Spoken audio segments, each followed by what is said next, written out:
Assalamualaikum warahmatullahi wabarakatuh. Alhamdulillahirabbil alamin wassalatu wassalamu ala asyrafil anbiya'i wal mursalin sayyidina Muhammadin wa ala alihi wa sahbihi ajma'in, amma ba'du. Yang saya hormati Ketua KPI Arafah Haji Ahmad Khalil SHMH, juga yang terhormat para jamaah KPI Arafah yang berbahagia. Pertama-tama marilah kita panjatkan puji dan syukur kita kehadirat Allah yang telah melimpahkan rahmat, nikmat, taufik, hidayah dan inayahnya kepada kita hingga alhamdulillah sampai pada hari ini kita masih diberikan umur yang panjang, sehat walafiat. Mudah-mudahan oleh Allah kita selalu diberi kesehatan dan diberikan umur yang panjang untuk ibadah kepada Allah Subhanahu wa taala. Salawat serta salam kita haturkan kepada junjungan kita Nabi Muhammad sallallahu alaihi wasallam. Para jamaah KPI Arafah rahimakumullah. Kalau yang di judul pertemuan kita kali ini materinya persiapan keberangkatan. Nah, jadi keberangkatan kita kan masih lama, habis Lebaran. Itu kita tunda, pembahasan itu kita simpan nanti di belakang. Karena kalau simpan sekarang nanti lupa lagi. Nah, sekarang kita akan bahas tentang perjalanan kita dari kata istilahnya tour city atau city tour ya. Nah, city tour.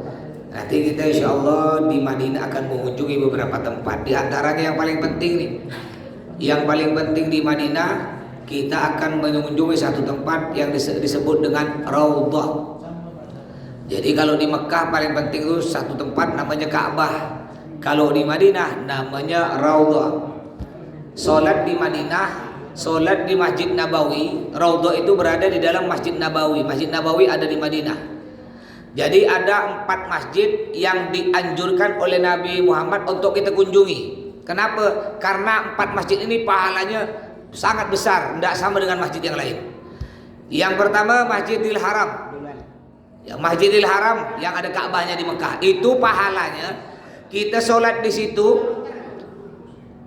sedekah di situ, zikir di situ, ibadah apapun di Masjidil Haram di Mekah itu dilipat gandakan jadi 100.000.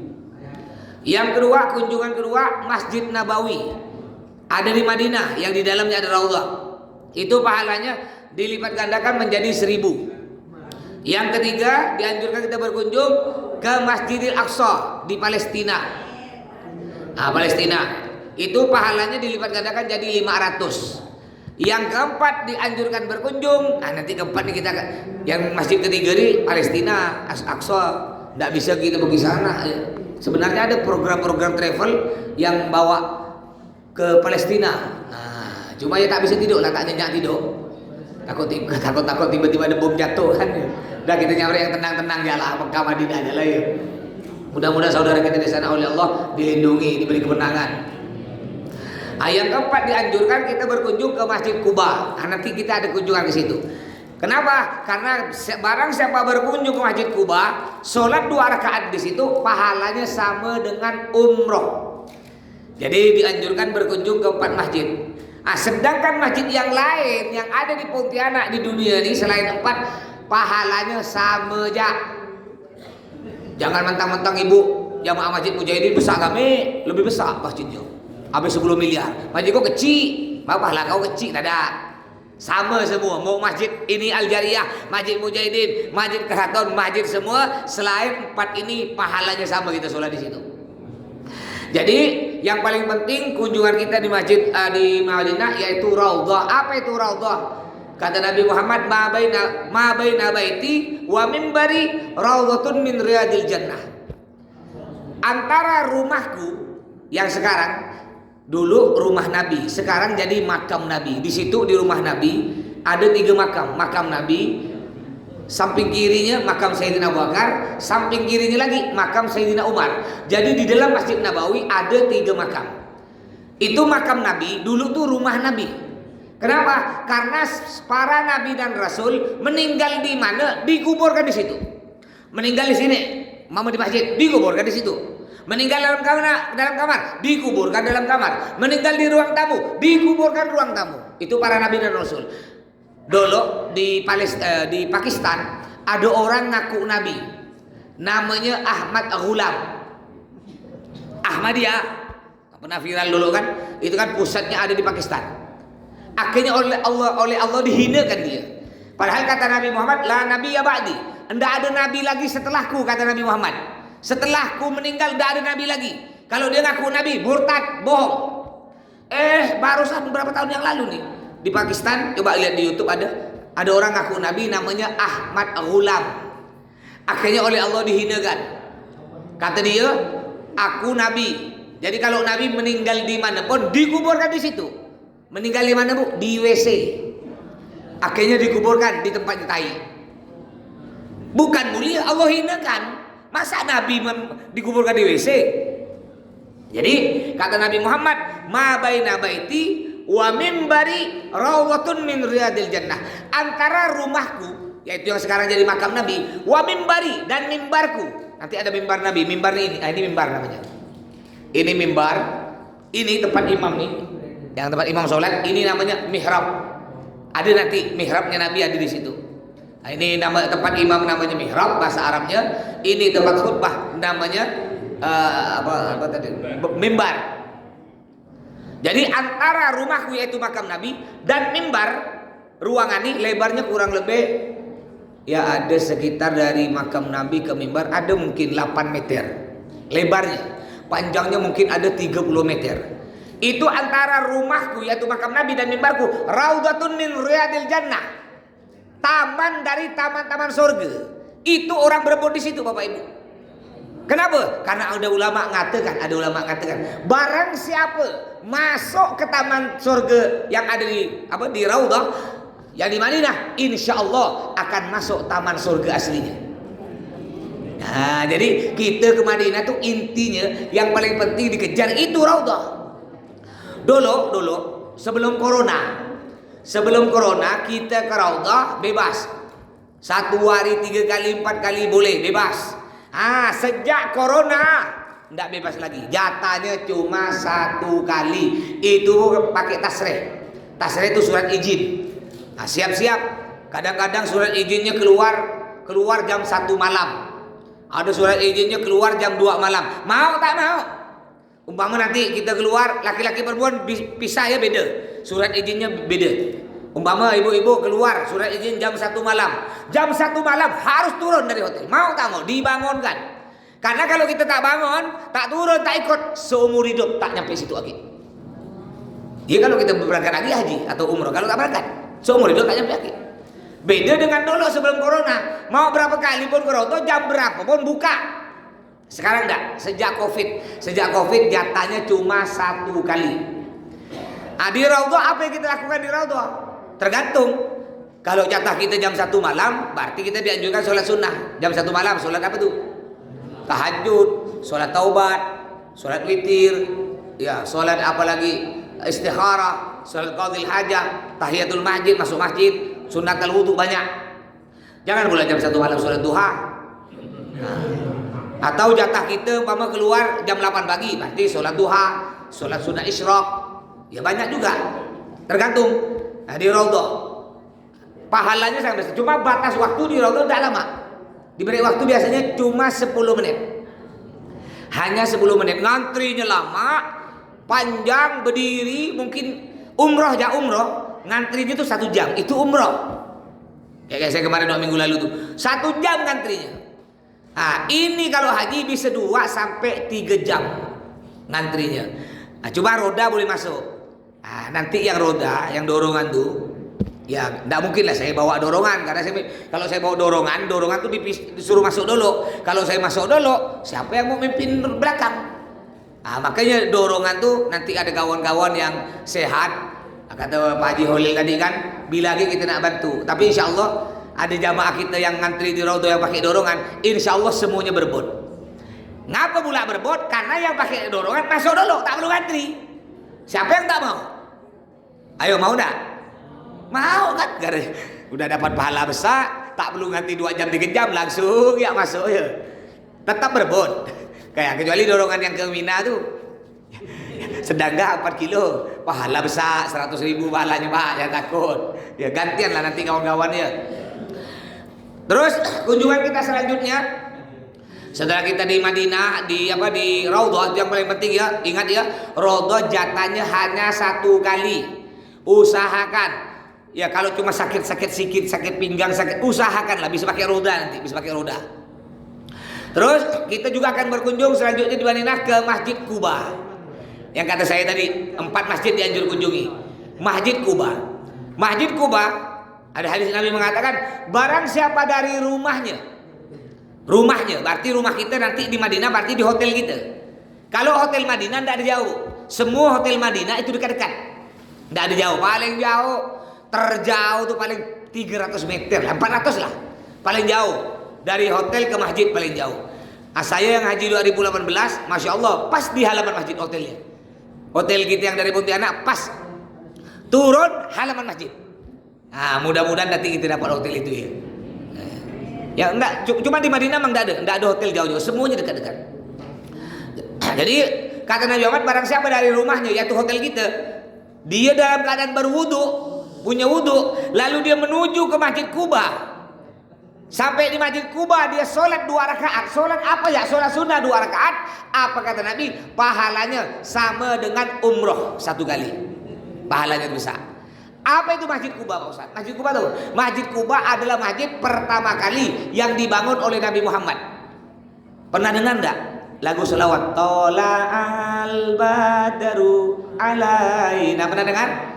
Nah, itu hubungannya dengan Masjid Quba.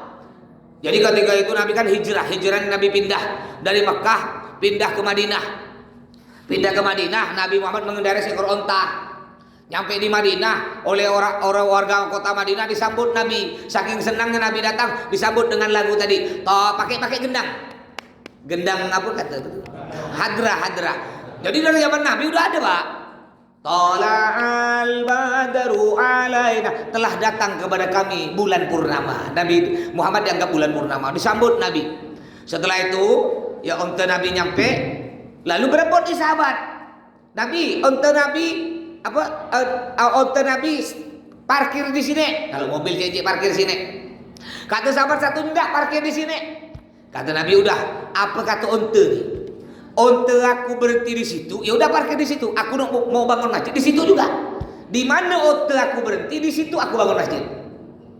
Akhirnya jalan, untanya berhentilah di Masjid Quba yang nanti akan kita kunjungi. Disitulah Nabi bangun masjid. Cuma masjidnya zaman dulu bukan kayak gini, bukan kayak Masjid Quba sekarang. Hanya dari pohon korma, daun korma, pelepah korma, itu ya enggak besar masjidnya, kecil. Nah, jadi itu Nabi Muhammad SAW dianjurkan kita berkunjung ke Masjid Quba, sholat 2 rakaat, pahalanya sama dengan sholat sunnah. Pahalanya sama dengan umroh 1 kali. Pak Ustaz, kami mau pergi lagi. Kita kan rombongan tuh ada jatah ya, rombongan 1 kali jatah ke Masjid Quba. Pak Ustaz, kami mau pergi tiap hari ke Masjid Quba, Pak Ustaz. Biar kami dapat pahala sama dengan umroh. Boleh, silahkan. Cari kawan, ya 5 orang, 3 orang, nyewa taksi sumbangan. Pergi tidak jauh. Dari hotel kita di Madinah ke Masjid Quba cuma 10 menit. Nah, 10 menit ya, kalau jalan kaki sih sedang lah ya. Mungkin 1 jam 2 jaman lah gitu, karena 10 menit jalannya bujur. Kalau jalan kaki kita gini kurang lebih 1 jam sampai 2 jaman gitu ya. Nah, juga setelah Masjid Quba di Madinah kita akan berkunjung ke Masjid Qiblatain. Apa itu Masjid Qiblatain? Masjid Qiblatain itu masjid 2 kiblat. Kenapa disebut masjid 2 kiblat? Dulu kita umat Islam nih sholatnya bukan ngadap Ka'bah. Sekarang kan kita sholat ngadap kiblat barat, ngadap Ka'bah. Ini kalau kita bujur Ibu, Pak, bujur nyampe ke Mekah di kampung Ka'bah. Dulu kita sholat bukan ngadap Ka'bah, ngadap ke Masjidil Aqsa, ngadap Palestina. Masjidil Aqsa. Semua umat Islam pada zaman Nabi Muhammad sholatnya ngadap Masjidil Aqsa. Pada waktu Nabi tengah sholat, turun firman Allah, "Fawalli wajhaka syatral Masjidil Haram." Muhammad, sekarang kau bawa balik badan, kau ngadap ke Ka'bah. Tengah sholat Nabi Muhammad balik badan ngadap ke Ka'bah. Kejadiannya di mana? Kejadiannya di masjid 2 kiblat tersebut. Zaman dulu ketika Nabi tengah sholat balik badan, itu belum ada masjid. Untuk mengenang kejadian tersebut dibuatlah monumennya berbentuk masjid. Nah, gitu ceritanya. Tak mungkinlah monumennya bentuk bambu runcing, itu Pontianak. Makanya berbentuk masjid disebut Masjid Kiblatin, masjid dua kiblat. Ada juga nanti akan kita kunjungi bersejarah juga, insya Allah, namanya Jabal Uhud. Nah, itu boleh. Kalau musim umroh jamaah ndak naik ke Jabal Uhud, Gunung Uhud. Nah, kalau musim haji biasanya jamaah naik, ada waktu karena waktu kita panjang, beda dengan umroh. Jabal Uhud kamu Bapak Ibu, Jabal Uhud tuh panjangnya 7 kilometer. Dulu Nabi Muhammad ditawarkan, Muhammad, kalau kau mau Gunung Uhud yang 7 kilometer tuh kata Allah, kalau kau mau Muhammad, ku jadikan emas, jadi emas, ambil kau. Bayangkan, gunung 7 kilometer jadi emas oleh Allah tawarkan untuk Nabi Muhammad. Nabi Muhammad ini Bapak Ibu orang paling kaya di dunia. Tidak ada orang lebih kaya dari Nabi Muhammad. Siapa punya kaya 7 kilometer gunung emas? Ada? Jangankan ibu-ibu baru punya gunung emas, baru punya gelang emas 10 buting.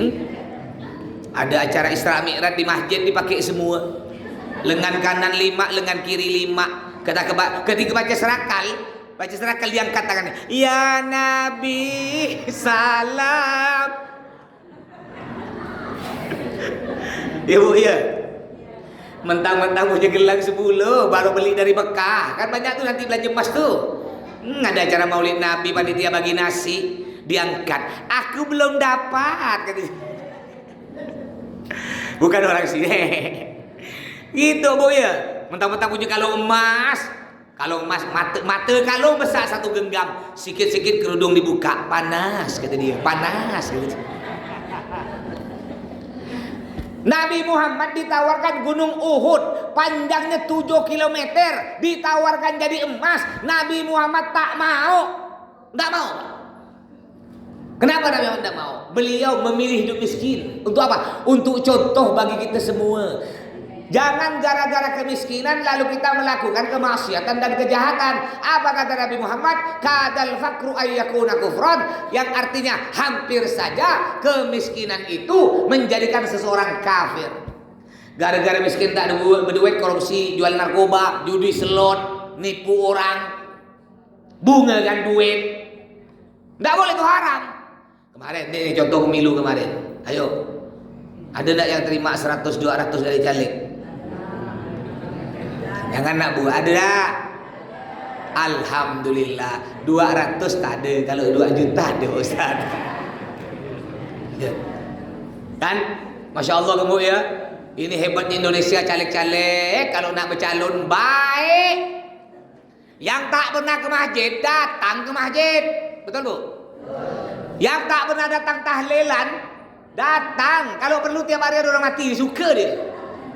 Bawa kuah. Kadang-kadang bukan keluarga, ngaku keluarga. Mak, kalau dihitung-hitung mak dengan saya masih kena nih mak, kata dia. Masih keluarga. Iya ke? Dari mana? Dari Nabi Adam. Iyalah Nabi Adam kena.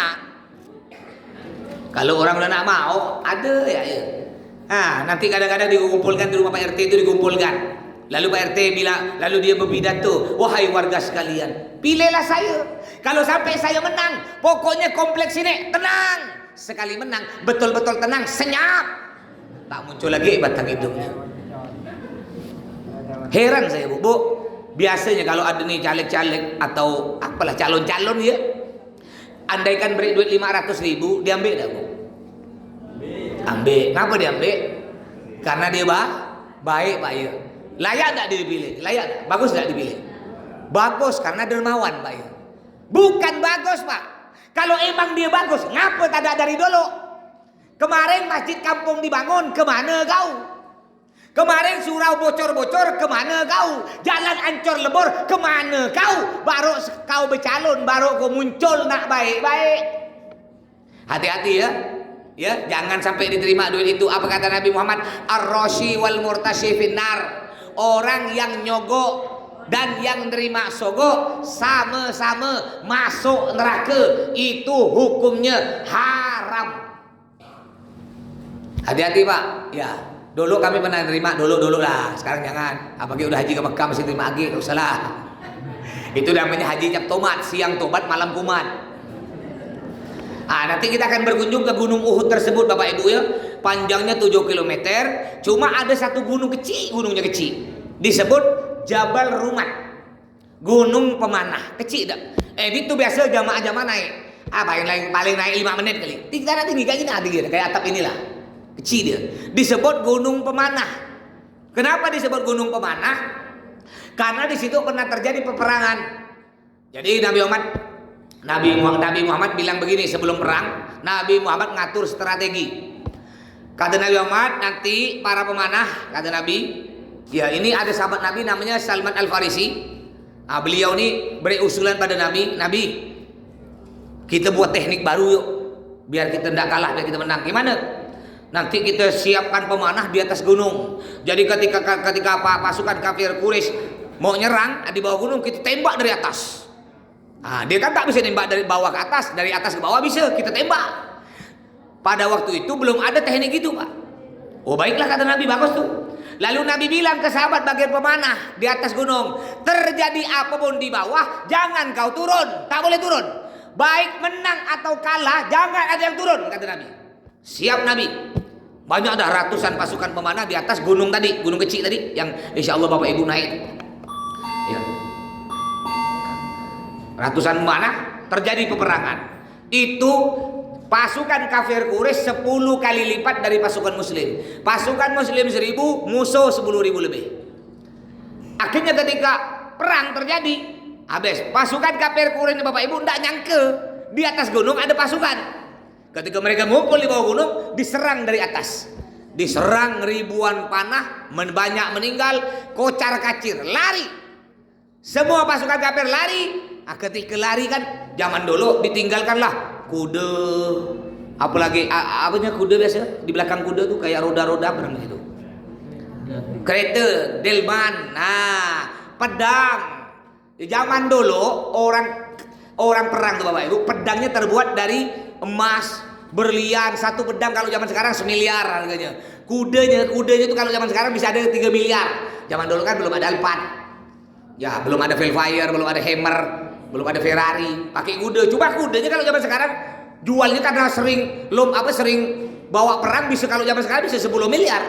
Ya, saking takutnya ndak sempat pakai kuda, terjatuh dari kuda, ditinggalkan tuh kuda, apalagi emas, pedang, lain sebagainya. Pasukan yang di bawah berebut harta rampasan perang, berebut.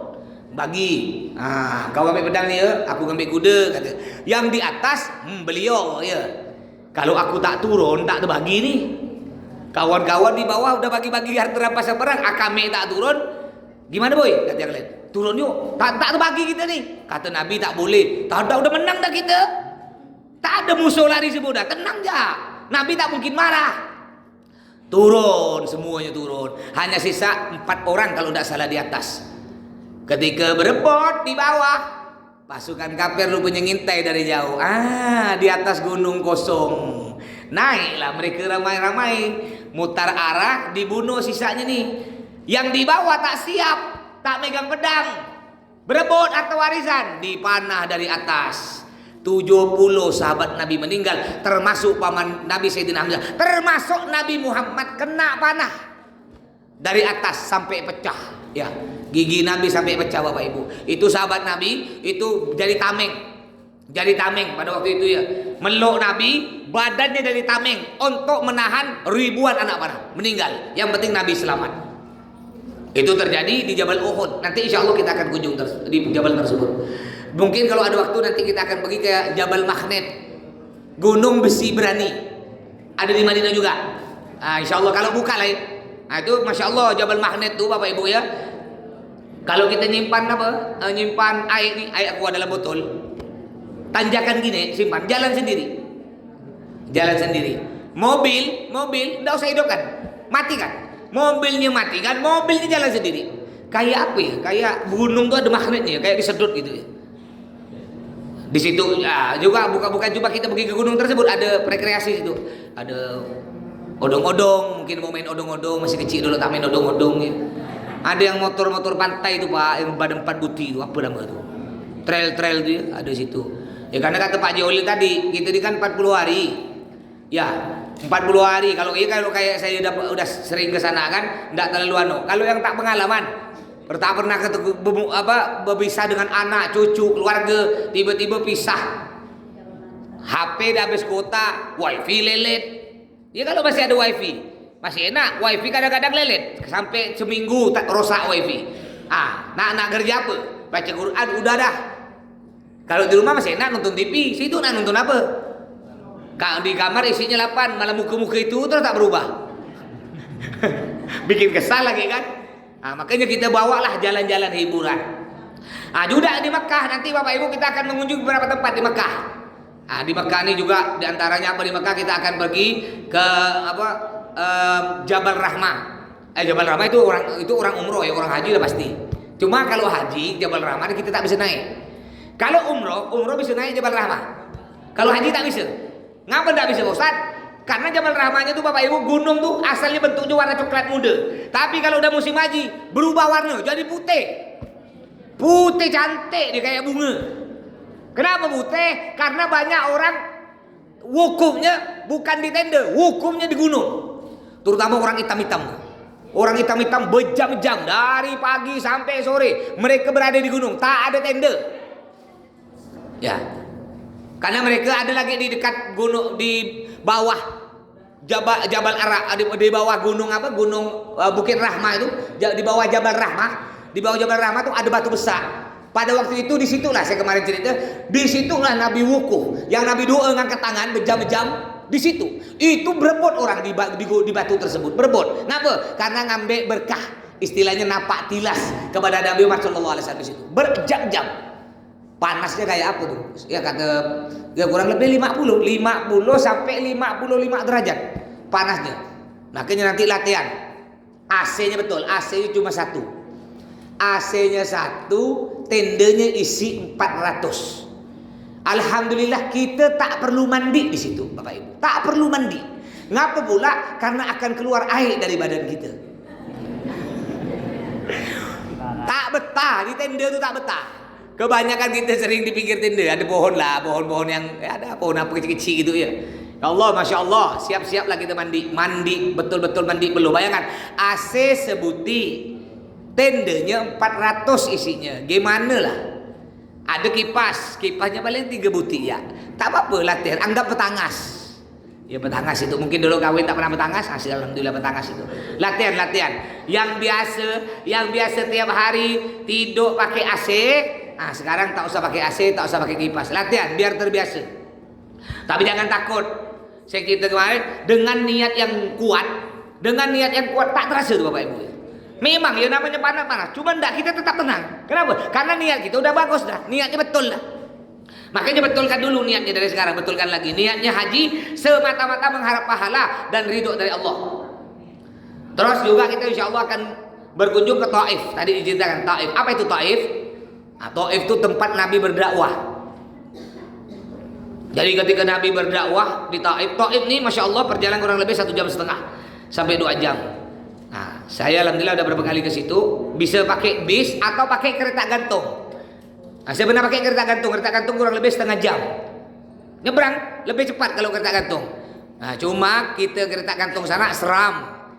Kita ngelihat ke bawah tuh batu semua, jurang semua. Kalau yang di Taman Mini Ancol kan ngelihat ke bawah kita rumah-rumah tidak terlalu seram. Ini jurang, mungkin tingginya ada 2 kilometer kali itu. Pak pakai itu. Taif itu Bu, Pak. Itu Taif kota terdingin tersubur yang ada di Arab Saudi. Kemarin kebetulan musim anggur. Saya 2 minggu lalu itu musim anggur. Anggur manis. Berapa harganya sekilo? Duit kita 5.000. Kalau udah musim banjir 5.000 anggur manis. Kalau kita langsat lah ya sana tuh. Sana strawberry 5 kalau 1 kilo ya, mungkin 1 kilo. Kurang lebih 10.000 ya, 1 kilo. Manis Bapak Ibu. Di sana tuh terkenal dengan buah-buahan kesuburannya. Sejuk. Di Mekah musim panas, di Taif tidak ada musim panas, musim dingin. Di Mekah musim dingin, di Taif lebih dingin. Saking dinginnya di Taif, kita kalau ngomong sampai keluar asap. Kayak di mana tuh? Film-film Eropa tuh. Wah, ngomong asap, keluar asap situ. Kita akan insya Allah, kita akan bawa ke Bapak Ibu semua ke Taif. Taif itu pada waktu itu Nabi, Taif ini terkenal kota yang kaya raya di zaman Nabi. Kaya, penduduknya kaya raya. Cuma belum beragama Islam, belum kenal Allah, nyembah berhala. Nabi dapat berita, akhirnya Nabi pergi ke sana berdakwah, mau ngajak dengan baik-baik orang-orang yang ada di Taif. Ketika Nabi Muhammad nyampe di sana, Nabi bilang, ayo orang kampung banyak keluar. Ada apa? Siapa kau ni? Aku Muhammad, Nabi terakhir. Kau nak apa sini? Ya, aku datang ke sini mau ngajak, ayo beribadah kepada Allah, nyambut Allah. Bukan diterima Bapak Ibu, dilempar dengan batu. Semua orang yang hadir itu dilempar Nabi dengan batu sampai kening Nabi pecah. Jadi Nabi datang berdakwah bukan disambut dengan hadrah, dilempar dengan batu. Kalau saya enak tadi malam saya ceramah di Parit Banjar, Mempawah. Malam ini Parit Wagata. Nah, mungkin Parit Wagata dekat Parit Kodok, situ yang Bunggor. Mungkin ada nak datang Parit Wagata malam ini. Besok pagi di Gang Bersama 2 di Siantan.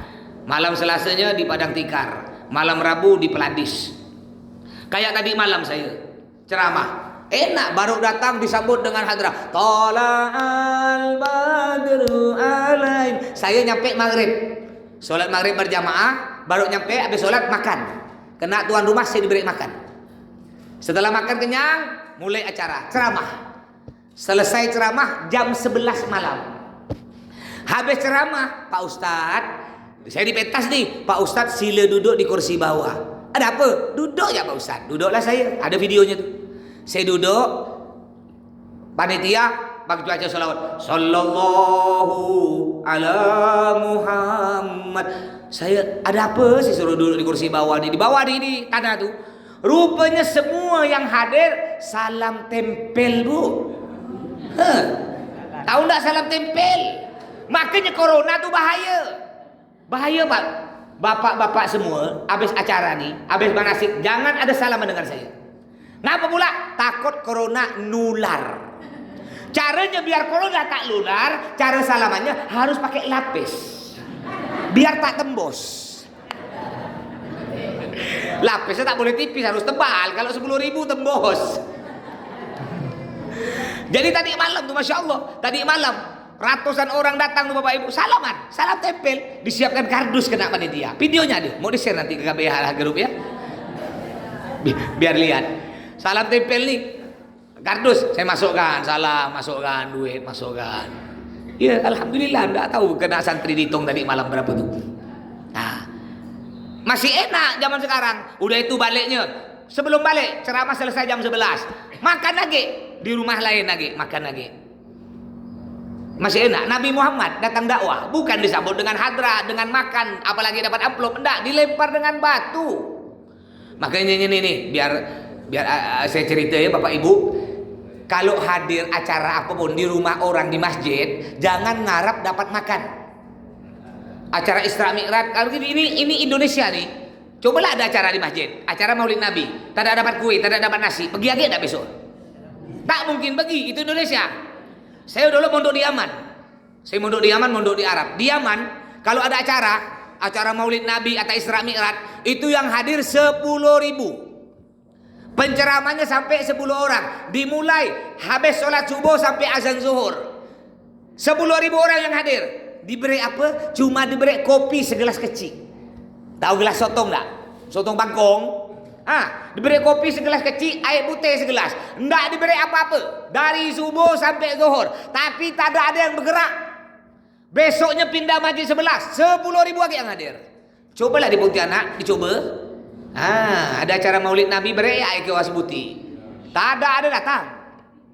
Makanya Bapak Ibu kalau ada acara di masjid atau acara apapun, jangan ngarap dapat makan. Jadi sebelum datang ke acara, makan lo di rumah. Jangan kayak saya udah kenal nih. 9 tahun yang lalu pada waktu itu saya dapat jadwal ceramah di Mempawah. Pak Rian Nursan belum jadi wakil gubernur, masih jadi bupati Mempawah. Saya jadwal ceramah di belakang kantor bupati itu ada komplek perumahan, ada masjid.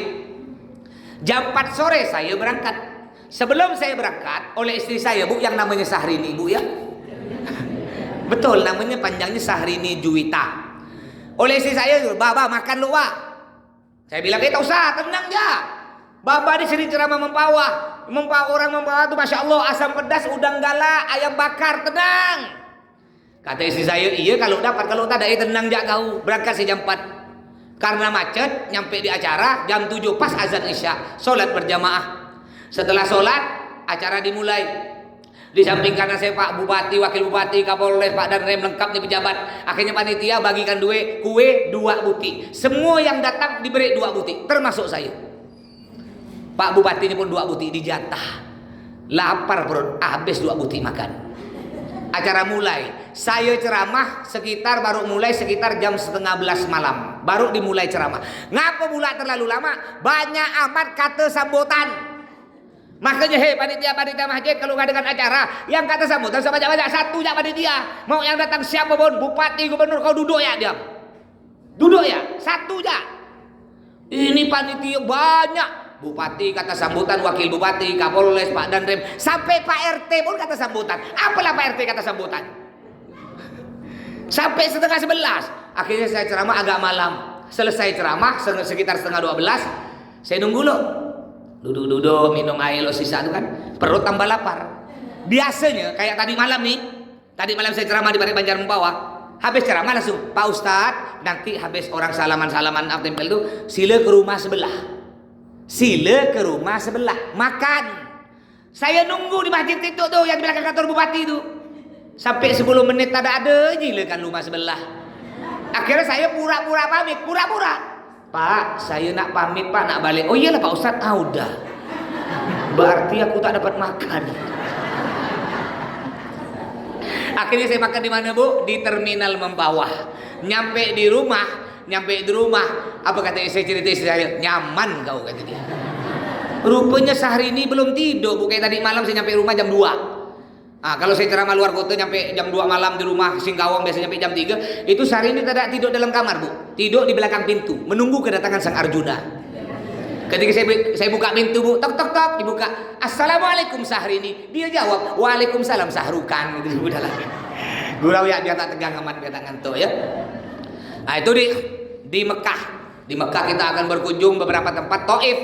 Jadi Nabi Muhammad ketika Nabi Muhammad udah dilempar dengan batu, ya luka-luka, Nabi Muhammad akhirnya kebetulan di situ ada orang non Muslim ngelihat Nabi, dia ini seorang budak ketika Nabi berdarah-darah, Nabi diungsikan ke sahabat yang ngawal Nabi, sampailah ke kebun kurma.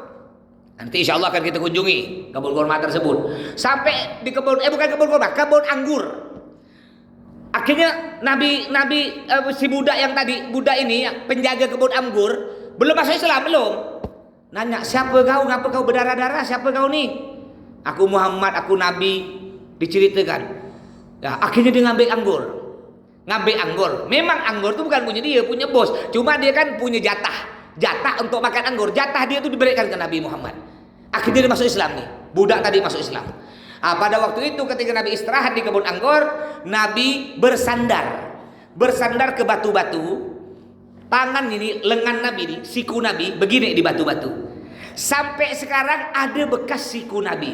Dibangunlah sebuah masjid, monumen berbentuk masjid, namanya Masjid Masjid Siku. Siku Nabi berbekas di situ. Cuma dulu kita bisa masuk situ, bisa sholat. Cuma sekarang tidak bisa lagi. Kenapa pula? Di sana karena biasa orang Indonesia itu kan kalau ada bekas-bekas tempat keramat dicium ya. Dicium, dipeluk, diusap-usap begitu, ngambil berkah. Di sana tuh mazhabnya beda, enggak boleh di sana, mazhabnya beda. Makanya kita ikut aturan di sana. Kayak kemarin ada orang Indonesia baca tahlil di Masjid Awan. Di sana enggak boleh tahlil, ada tuh viral tuh di medsos.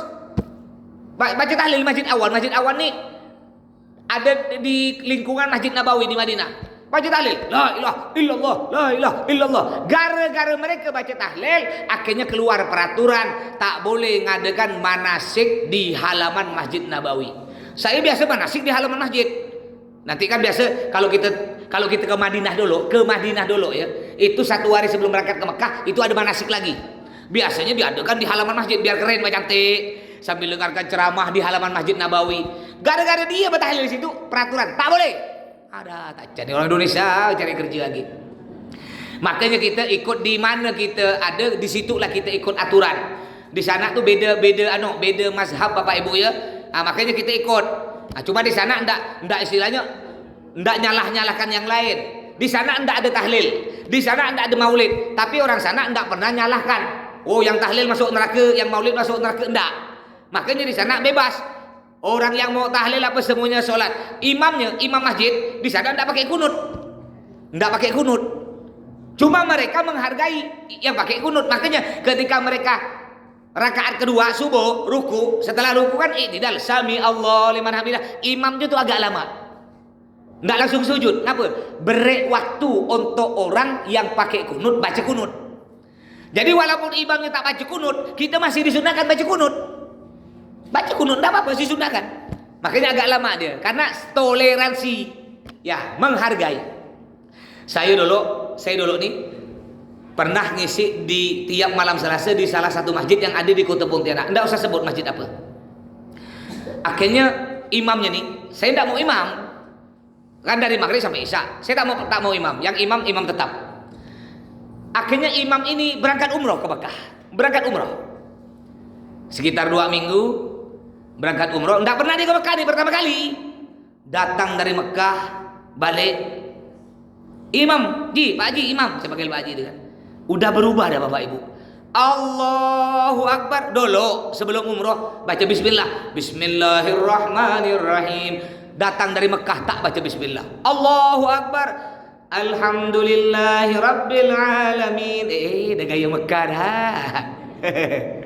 Assalamualaikum warahmatullahi. Dah gaya Mekah tak pakai bismillah. Saya tanya, Ji, Masya Allah saya lihat ente nih datang dari Mekah udah berubah lagi. Tak baca bismillah. Itulah Pak Ustaz. Saya baru dapat hidayah. Karena ngapa? Yang paling betul di Mekah. Mekah adalah kiblat dunia Pak Ustaz. Mereka tak baca bismillah, saya pun tak pakai bismillah. Oh, Ji, ente berapa kali ke Mekah? 1 kali. Oh, baru 1 kali ente tak baca bismillah, Ji ya? Saya ndak tahu berapa puluh kali ke Mekah. Saya ndak berubah, tetap baca bismillah. Ente baru 1 kali udah tak baca bismillah. Kalau 10 kali, jangan-jangan ente tak sholat. Artinya gimana Bapak Ibu? Di sana beda madhab, cuma mereka sangat toleransi kelas tinggi. Makanya di sini pun kita gitu. Umat Islam ini kan terbagi 73 golongan, bermacam-macam. Cuma kita jangan saling menyalahkan. Ya, jangan saling menghina. Yang mau tahlil silahkan, yang tidak mau pun tak apa-apa. Yang penting jangan saling salah menyalahkan. Ini jamaah kita ini kan macam-macam jamaah kita. Ada yang mau tahlil, ada yang tak mau tahlil. Bebaslah. Islam bersatu. Yang penting selama Tuhannya sama Allah, selama nabinya sama Muhammad, selama Qur'annya, kitabnya sama Al-Qur'an, kiblatnya sama di Makkah Ka'bah, itu adalah saudara kita. Hanya perbedaan itu udah biasa dari zaman dulu pun udah ada. Baik, sebelum saya tutup, mungkin ada pertanyaan Bapak Ibu tentang seputar materi dari Pak Haji Holil atau dari saya, silahkan, atau tentang materi yang lain. Dipersilahkan Bapak Ibu sekalian.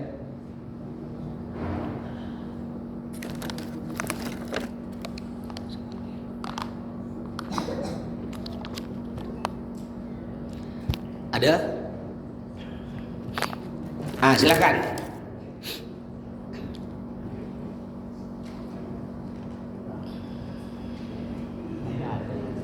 Tidak ada.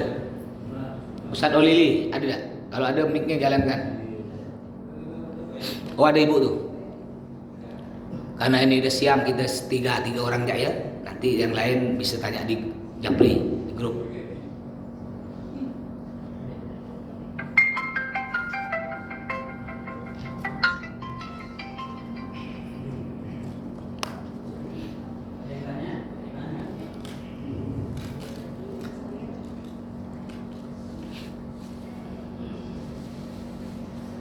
Assalamualaikum warahmatullahi wabarakatuh. Waalaikumsalam warahmatullahi wabarakatuh. Terima kasih Pak Ustaz.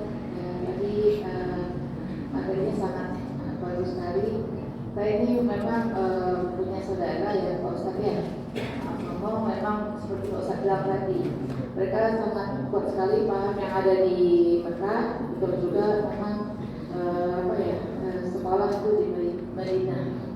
Nah, yang permasalahannya begini Pak Ustaz, bagaimana mengatasi kalau saudara sekandung sendiri itu seperti itu. Contohnya saya itu mama saya meninggal, saya di kuburan itu juga itu bawa yasin, saya